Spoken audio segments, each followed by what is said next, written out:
อันนี้มาเลยไม่ต้องเล่ซูไม่ต้องเล่ควัดทำไมดังก้อนเอาม่านครับไปเลยม่านไม่ต้องให้มันตั้งตัวนี่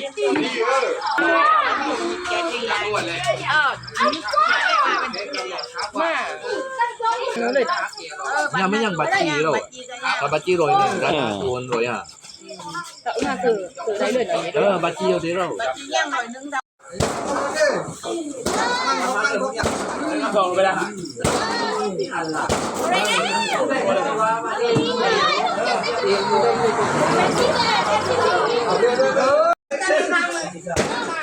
ด้านหน้าว้าวด้าน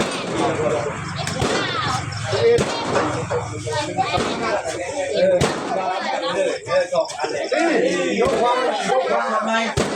ยกไม่ดูทำไมไม่ลกเอวหรอกงานผมเลยลกเอวหรอกลกทำไมล่ะ